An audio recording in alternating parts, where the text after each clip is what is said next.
നിങ്ങളുടെ സാമ്പത്തിക ഭദ്രതയെ പറ്റിയാണ് നമ്മൾ ഇന്ന് മനസ്സിലാക്കാൻ പോകുന്നത്. എല്ലാവർക്കും ശ്രീപൂർണ ടാരറ്റ് ഗൈഡൻസിലേക്ക് സ്വാഗതം. നമ്മൾ ആദ്യം ചെക്ക് ചെയ്യാൻ പോകുന്നത് കറൻറ്റ് ഫിനാൻഷ്യൽ എനർജി എന്താണെന്നാണ്. അപ്പോൾ ആദ്യത്തെ കാർഡ് എടുക്കാം. ഇവിടെ ലഭിച്ചിരിക്കുന്നത് സ്ട്രെങ്ത് കാർഡാണ്.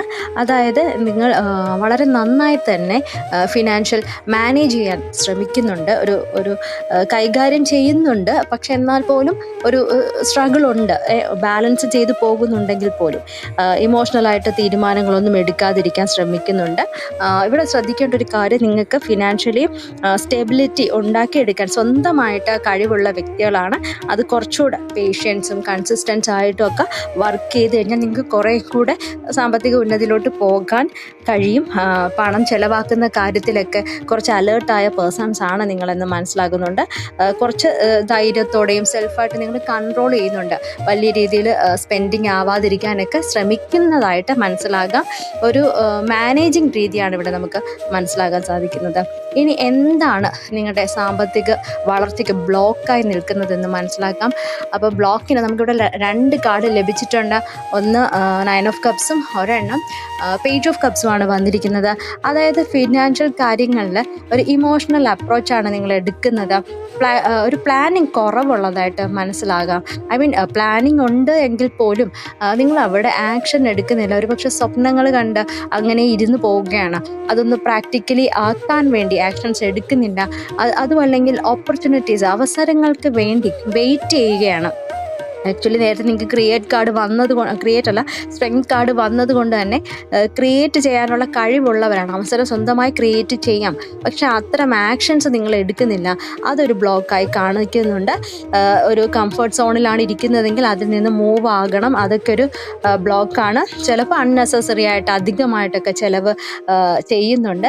അതും അല്ലെങ്കിൽ എന്നെങ്കിലും നടക്കും, എപ്പോഴെങ്കിലും ശരിയാവും, അങ്ങനെയൊക്കെയുള്ളൊരു മാനസികമായൊരു തോന്നൽ, അതെല്ലാം നിങ്ങളുടെ സാമ്പത്തിക പുരോഗതിക്ക് ഒരു തടസ്സമായി നിൽക്കുന്നുണ്ട്. ഇനി എന്ത് ആക്ഷനാണ് എടുക്കേണ്ടത്, എന്ത് ആക്ഷൻ എടുക്കണമെന്ന ചോദ്യത്തിന് വന്നിരിക്കുന്നത് 2 ഓഫ് വാണ്ട്സ് ആണ്. അതായത് നിങ്ങൾ മൂവ് ചെയ്യൂ എന്നാണ് പറയുന്നത്. ഇപ്പോൾ നിങ്ങളുടെ മുന്നിൽ ഒരുപാട് വഴികളുണ്ടാവാം. അപ്പോൾ അതിനകത്ത് കൺഫ്യൂഷൻസ് മാറ്റി നിർത്തി ഒരു തീരുമാനം എടുക്കേണ്ട സമയമാണ്. ഒരു ആക്ഷൻ എന്തായാലും എടുക്കുക. പിന്നീട് പറയാനുള്ളത് 2 ഓഫ് വാണ്ട്സ് വന്നതുകൊണ്ട് തന്നെ നിങ്ങൾക്ക് ഇൻ്റർനാഷണലി ഫോറിൻ വഴിയൊക്കെ സാമ്പത്തിക സ്രോതസ് തുറന്നു വരാൻ സാധ്യതയുണ്ട്. ജോലി സാധ്യതയുണ്ട്. അതല്ലെങ്കിൽ ഇൻ്റർനാഷണലിലുള്ള ബിസിനസ്സുകൾ, അതും അല്ലെങ്കിൽ ഓൺലൈനായിട്ട് ഇൻ്റർനാഷണലി ഉള്ള കമ്പനീസിൽ വർക്ക് ചെയ്യാനായിട്ടൊക്കെ സാധ്യത കാണുന്നുണ്ട്. അപ്പം അത്തരം ആക്ഷൻസ് എടുക്കുക. സേഫ് സോണിൽ നിന്ന് നിങ്ങൾ അടുത്ത ലെവലിലോട്ട് അതുകൊണ്ട് തന്നെ ഒരു ദീർഘവീക്ഷണം ഉണ്ടാവണം. ഏത് വഴി പോകണം എന്നൊക്കെ ഒരു മുന്നേ കൂട്ടി തീരുമാനിക്കുന്നത് നല്ലതായിരിക്കുമെന്ന് തോന്നുന്നു. അടുത്ത്, ഈ ആക്ഷൻ എടുത്തു കഴിഞ്ഞാൽ എന്താണ് നമുക്ക് കിട്ടാൻ പോകുന്ന ഔട്ട്കം എന്ന ചോദ്യത്തിന് വന്നിരിക്കുന്നതാണ് ക്വീൻ ഓഫ് വാണ്ട്സ്. അതായത് വളരെ പോസിറ്റീവായിട്ടുള്ളൊരു എനർജിയാണ് വന്നിരിക്കുന്നത്. നിങ്ങൾ ഫിനാൻഷ്യൽ കാര്യത്തിൽ കുറച്ചുകൂടെ കോൺഫിഡൻസ് നിങ്ങൾക്ക് വരുന്നുണ്ട്. നിങ്ങൾക്ക് ആരെയും ആശ്രയിക്കേണ്ട ആവശ്യമില്ല. നിങ്ങൾക്ക് തന്നെ ഒരു ലീഡർഷിപ്പ്, നിങ്ങളുടെ ഫാമിലിയിൽ നിങ്ങൾക്ക് തന്നെ ഡിസിഷൻ മേക്ക് ചെയ്യാം എന്ന തരത്തിലേക്ക് ഉള്ള ഉയർച്ച വരുന്നുണ്ട്. ഇത്രയും നാളും നിങ്ങൾ അവസരത്തിന് വേണ്ടി അലഞ്ഞിട്ടുണ്ടെങ്കിൽ, അല്ലെങ്കിൽ സ്വന്തമായിട്ട് ക്രിയേറ്റ് ചെയ്യേണ്ട ഒരു സാഹചര്യമായിരുന്നുവെങ്കിൽ, ഈ ആക്ഷൻസ് എടുത്ത് കഴിയുന്നതോടുകൂടി നിങ്ങളിലേക്ക് തന്നെ അട്രാക്റ്റ് ചെയ്യുകയാണ് അവസരങ്ങൾ. ആ ഒരു നിലയിലേക്ക് നിങ്ങൾക്ക് പുരോഗതി ഉണ്ടാകുന്നു എന്ന് മനസ്സിലാക്കാം. ഒരു ഡിപ്പെൻഡൻ്റ് ആയിട്ട് ആരെയും ആശ്രയിക്കേണ്ട ആവശ്യമൊന്നും വരുന്നില്ല. അപ്പം എല്ലാവരും ഐ ആം റിച്ച് എന്ന് കമൻറ്റ് ചെയ്തോളൂ.